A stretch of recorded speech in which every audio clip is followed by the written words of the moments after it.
അസ്സലാമലൈക്കും, welcome back. ഇന്നതാ നല്ല beef തേങ്ങ കൊത്തിട്ടുള്ള ബീഫ് വരട്ടാണ്. അതുമാത്രമല്ല, അതിൻ്റെക്ക് നമ്മളെ കോമ്പിനേഷനായിട്ട് നമ്മളെ പാൽക്കപ്പയും നേരത്തെ വീഡിയോയിൽ കണ്ടില്ലേ, പാൽക്കപ്പ നല്ല ടേസ്റ്റി ആയിട്ടുള്ള കുറച്ച് മുമ്പ് ട്രെൻഡിങ് ആയിട്ടുണ്ടായിരുന്ന നല്ല പാൽക്കപ്പ ഉണ്ടാക്കുന്നത് എങ്ങനെയാണെന്ന് നോക്കാം. അതുപോലെ തന്നെ തേങ്ങ കൊത്തിട്ട് ബീഫും കൂടി എങ്ങനെയാണെന്ന് നോക്കാം. അതിനായിട്ട് ഞാനൊരു വലിയൊരു കപ്പ എടുത്തിട്ടുണ്ട്. ഞങ്ങളിവിടെ പൂളാന്നാണ് പറയുക. പൂള എടുത്തിട്ടുണ്ട്. പൂള കഴുകി വൃത്തിയാക്കിയതിന് ശേഷം ഞാൻ കുക്കറിലേക്ക് അങ്ങോട്ട് കൊടുക്കുകയാണ്. കുക്കറിലേക്ക് പൂള ഇട്ട് കൊടുത്തതിന് ശേഷം അതിനാവശ്യത്തിനുള്ള ഉപ്പ് ചേർക്കാൻ ഒരു ടേബിൾ സ്പൂണോളം ഉപ്പ് ചേർത്ത് കൊടുത്തിട്ടുണ്ട്. ഉപ്പ് ചേർത്ത് കൊടുത്തതിന് ശേഷം അതിലേക്ക് ആവശ്യത്തിനുള്ള വെള്ളം, ഞാൻ ഇപ്പോൾ ഒരു 2 കപ്പ് വെള്ളം എടുത്തിട്ടുണ്ടായിരുന്നു. ഇപ്പം നമ്മളെ പൂളയിലേക്ക് 2 കപ്പ് വെള്ളം ഒഴിച്ചു കൊടുക്കുക. അധികം വെള്ളം കൂടാനും പാടില്ല. കറക്റ്റ് പൂളയുടെ ഒരു ലെവലിലുള്ള വെള്ളം ഒഴിച്ചു കൊടുക്കാൻ ശ്രമിക്കുക.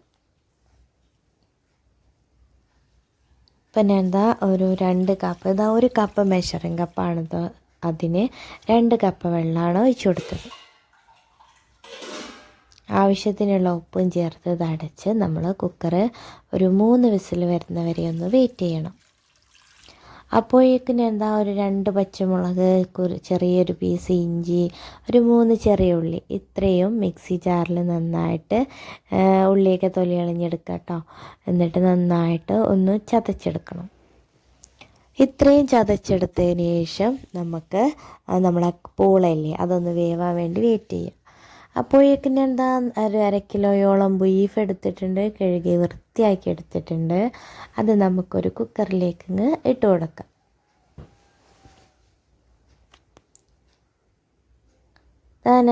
ആവശ്യത്തിനുള്ള ഒരു ടേബിൾ സ്പൂണോളം ഉപ്പും, പിന്നെ കുറച്ച് കുരുമുളക് പൊടിയും, പിന്നെ മഞ്ഞൾപ്പൊടി, മുളക് പൊടി, മല്ലിപ്പൊടി ഇത്രയും ചേർത്ത് പച്ചക്കറി വെജീസൊന്നും ചേർക്കാതെ ഞാൻ ആദ്യം തന്നെ ബീഫ് വേവിച്ചെടുക്കുകയാണ് ചെയ്യുന്നത്. ഒരു 5 വിസിൽ വരെ വരുന്നതിന് ശേഷം ഒരു 10 മിനിറ്റോളം സിമ്മിൽ ലോ ഫ്ലെയിമിലും കൂടി ഇട്ടതിന് ശേഷം നമ്മൾ ഗ്യാസ് ഓഫ് ചെയ്യുക. അപ്പോഴേക്കും നമ്മളെ ബീഫ് വെന്തിട്ടുണ്ടാവും. അപ്പോൾ വെള്ളം ചേർക്കാതെ വേണം കേട്ടോ ബീഫ് വേവിക്കാൻ. എന്താ വെച്ചാൽ ബീഫിൽ നിന്ന് തന്നെ വെള്ളം ഇറങ്ങി വരും. അതുകൊണ്ട് തന്നെ ഇത്രയും മസാലപ്പൊടിയും ഉപ്പും ചേർത്ത് നന്നായി കൈ വെച്ച് കുഴച്ചതിന് ശേഷം നമ്മൾ കുക്കർ അടച്ച് വേവിച്ചെടുക്കാം. നമ്മൾ ബീഫ് ഡ്രൈ ആക്കിയാണ് ഉണ്ടാക്കുന്നത്. അതുകൊണ്ട് തന്നെ വെള്ളം തീരെ ഒഴിക്കേണ്ടതില്ല. എന്നാലും ഇതിൽ കുറച്ച് വെള്ളം ഉണ്ടായി വരും. വെന്ത് വരുമ്പോൾ കൈവച്ച് ഇതുപോലെ നന്നായി കുഴച്ച് പെരുവാക്കിയെടുത്ത് കുക്കർ അടച്ച് വെച്ച് 4 വിസിലും പിന്നെ ഒരു 15 മിനിറ്റോളം ഏകദേശം വയ്ക്കുക ലോ ഫ്ലെയിമിൽ. അതിന് ശേഷം മാത്രം നമ്മൾ കുക്കർ തുറന്ന് വെക്കാൻ പാടുള്ളൂ. അപ്പം നമ്മുടെ ബീഫ് നന്നായി വെന്ത് വന്നിട്ടുണ്ടാവും. അപ്പോൾ ആ വേവ വെച്ച സമയം കൊണ്ട് തന്നെ ഞാൻ വെജിറ്റബിൾസൊക്കെ കട്ട് ചെയ്യുകയാണ്.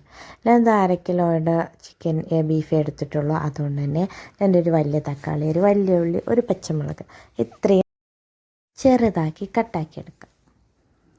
അപ്പോൾ എൻ്റെ വീഡിയോ ആദ്യമായിട്ട് കാണുന്നവരാണെങ്കിൽ എൻ്റെ ചാനലൊന്ന് സബ്സ്ക്രൈബ് ചെയ്യാനും ലൈക്ക് ചെയ്യാനും ഷെയർ ചെയ്യാനും ഒന്നും മറക്കരുത്. അപ്പം നിങ്ങളെ സപ്പോർട്ട് ഞാൻ ഒരുപാട് പ്രതീക്ഷിക്കുകയാണ്. ഇതുവരെ തന്ന സപ്പോർട്ടിന് ഒരുപാട് നന്ദിയുണ്ട്. അപ്പോൾ ഞാൻ ഇതൊക്കെ വെജീസൊക്കെ ഒന്ന് കട്ടാക്കി എടുത്തിട്ടുണ്ട്. ഈ ഉള്ളിയുടെ മുകളിലുള്ള മൂക്ക് എന്നൊക്കെ പറയും നമ്മൾ. അപ്പോൾ ഈ വെള്ള ആ കളറിലുള്ള ഭാഗമില്ലേ അത് കട്ട് ചെയ്ത് ഒഴിവാക്കണം കേട്ടോ. അതുണ്ടെന്നുണ്ടെങ്കിൽ നമ്മുടെ ഉള്ളി പെട്ടെന്ന് വെന്ത് കിട്ടില്ല. അപ്പോൾ എല്ലാം ഒഴിവാക്കിയതിന് ശേഷം വൃത്തിയാക്കിയതിന് ശേഷം ചെറുതായി ചോപ്പ് ചെയ്തെടുത്തു. അതിനുശേഷം ഞാൻ കട്ടിയുള്ള ഇരുമ്പൻ ചട്ടി വെച്ച് കൊടുത്തിട്ടുണ്ട്. അതിലേക്ക് ഒരു 2 ടേബിൾ സ്പൂണോളം വെളിച്ചെണ്ണ ഒഴിച്ചു കൊടുത്തു. വെളിച്ചെണ്ണ തന്നെ ഉപയോഗിക്കാൻ ശ്രമിക്കുക കേട്ടോ. നമ്മൾ ആ ബീഫ് വരട്ടിന് ആ വെളിച്ചെണ്ണയുടെ ആ ഒരു സ്മെല്ലും ആ ടേസ്റ്റും ഉണ്ടെങ്കിൽ തന്നെയാണ് ടേസ്റ്റ് ഉണ്ടാവുള്ളൂ.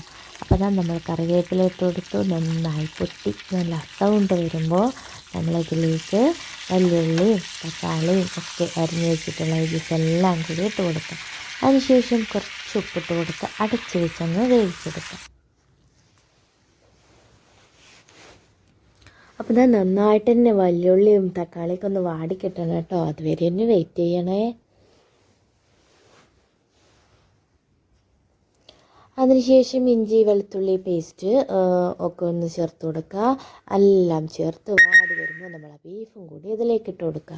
ബീഫ് ഇട്ട് എടുത്തതിന് ശേഷം നന്നായിട്ട് അതുപോലെ എല്ലാ ഭാഗത്തും മസാല വരുന്ന വിധത്തിൽ ഒന്ന് ഇളക്കി കൊടുക്കുക. ഇതിലേക്ക് ഞാൻ 2 ടേബിൾ സ്പൂണോളം മല്ലിപ്പൊടിയാണ് ചേർത്ത് കൊടുക്കുന്നത്. നേരത്തെ സ്പൈസസ് എല്ലാം ഇട്ട് കൊടുത്തുകൊണ്ട് തന്നെ അധികം മസാലപ്പൊടികളൊന്നും ചേർക്കണ്ട. നമ്മളൊന്ന് ഡ്രൈ ആയി വരാൻ വേണ്ടിയിട്ട് നമ്മൾ 2 ടേബിൾ സ്പൂണോളം മല്ലിപ്പൊടിയാണ് ചേർത്ത് കൊടുത്തത്. മല്ലിപ്പൊടിയൊക്കെ ചേർത്ത് കൊടുത്തതിന് ശേഷം ഇതിലേക്ക് തേങ്ങ കൊത്തിടുക. നമ്മൾ ഉണക്ക വെള്ളം വറ്റിയ തേങ്ങ ഉണ്ടെങ്കിൽ അതെടുക്കുക. അല്ല എന്നുണ്ടെങ്കിൽ കൊപ്പരയില്ലേ, കൊപ്പര ഉണ്ടെന്നുണ്ടെങ്കിൽ ഉണങ്ങിയ തേങ്ങല്ലേ അതുണ്ടെന്നുണ്ടെങ്കിൽ അത് അതുപോലെ ചെറുതാക്കി ചൊപ്പ് ചെയ്തത് ഇട്ട് കൊടുക്കുക. എന്നിട്ട് ഇതുപോലെ നന്നായിട്ട് മിക്സ് ചെയ്തെടുക്കുക. അതിനുശേഷം ഒരു 15 മിനിറ്റ് അത്യാവശ്യം മീഡിയം ഫ്ലെയിമിൽ തന്നെ ഇട്ട് ഡ്രൈ ആക്കി കൂടി എടുക്കുക. നമ്മൾ തേങ്ങ കൊത്തിട്ട് ബീഫ് വരട്ട് റെഡി.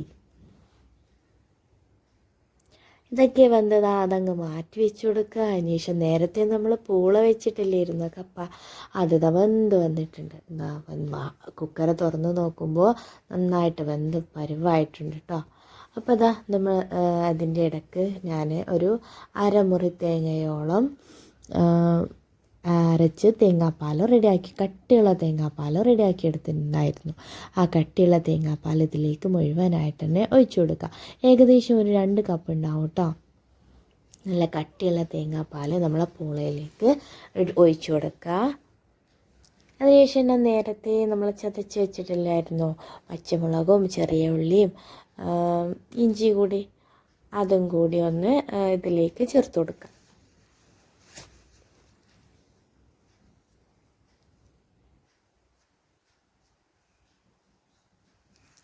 ഇതെല്ലാം കൂടി ചേർത്ത് നന്നായിട്ട് മിക്സ് ചെയ്തെടുത്ത് അടുപ്പിൽ മീഡിയം ഫ്ലെയിമിൽ ഒരു 15 മിനിറ്റ് വെച്ച് നന്നായിട്ട് തേങ്ങാപ്പാലും പൂളയും കൂടി മിക്സ് ചെയ്ത് നല്ല കുറുക്കി വരുന്നവരെ ഒന്ന് വെയിറ്റ് ചെയ്യാം. ഇതുപോലെ ആയി കിട്ടും. കണ്ടില്ല, ഇതിൻ്റെ ആ ക്രീമി ടെസ്റ്റർ പോലെ അതായി വരുമ്പോൾ കുക്കറന്ന് അടുപ്പിൽ നിന്ന് മാറ്റി വയ്ക്കുക. അതിനുശേഷം ഒരു ടേബിൾ സ്പൂണോളം വെളിച്ചെണ്ണ ഒഴിച്ചു കൊടുത്ത് കടുക് പൊട്ടിച്ച് കറിവേപ്പിലയും ഇട്ട് നമ്മുടെ പാൽക്കപ്പയിലേക്ക് അങ്ങ് ഒഴിച്ചു കൊടുക്കുക. നമ്മൾ പാൽക്കപ്പ റെഡി. നല്ല ടേസ്റ്റി ആയിട്ടുള്ള വായിൽ വെള്ളം വരുന്ന നമ്മളെ പാൽക്കപ്പയാണ്. അടിപൊളി ടേസ്റ്റാണ് കേട്ടോ. എന്തായാലും ഒന്ന് ട്രൈ ചെയ്ത് നോക്കുക. നല്ല ടേസ്റ്റി ആയിട്ടുള്ള പാൽക്കപ്പയും തേങ്ങ കൊത്തിട്ട് ബീഫ് വരട്ടും റെഡി. ഇതും കൂട്ടി നന്നായിട്ട് രാവിലെ ആണെങ്കിൽ രാവിലെ, വൈകുന്നേരം ആണെങ്കിൽ വൈകുന്നേരം എപ്പോഴും കഴിക്കാം. നമുക്ക് മടുപ്പൊന്നും വരത്തില്ല, അത്രയ്ക്ക് ടേസ്റ്റ്. അപ്പോൾ നമ്മളെ പാൽക്കപ്പയും നല്ല ബീഫ് വരട്ടും തേങ്ങ കൊത്തിട്ട ബീഫ് വരട്ടും റെഡി. അപ്പോൾ എൻ്റെ ചാനലൊന്ന് ലൈക്ക് ചെയ്യാനും സബ്സ്ക്രൈബ് ചെയ്യാനും ഒന്നും മറക്കാതിരിക്കുക. അതുമാത്രമല്ല ഈ പാൽക്കപ്പ ഒന്ന് ട്രൈ ചെയ്ത് നോക്കുക. ട്രൈ ചെയ്യാത്തവരാണെങ്കിൽ ട്രൈ ചെയ്ത് നോക്കുക. അപ്പോൾ ഞാനൊരു കയ്യിലോളം പാൽക്കപ്പ എടുത്തിട്ടുണ്ട്. നല്ല ക്രീമി ആയിട്ടുള്ള പാൽക്കപ്പ. അതിലേക്ക് കുറച്ച് ബീഫും കൂടി ചേർത്ത് കുഴച്ച് നന്നായിട്ട് രണ്ടും കൂടി മിക്സ് ചെയ്തങ്ങ് കഴിച്ചു നോക്കുക. അത്രയ്ക്ക് ടേസ്റ്റിയാണ്. അപ്പോൾ ചാനലൊന്ന് എല്ലാവരും മുഴുവനായിട്ട് തന്നെ കണ്ടു നോക്കുക. അപ്പോൾ പുതിയ പുതിയ വീഡിയോസായിട്ട് വീണ്ടും വരാം. അതുവരെയും സൈനിങ് ഔട്ട്, അസ്ന സക്കീർ.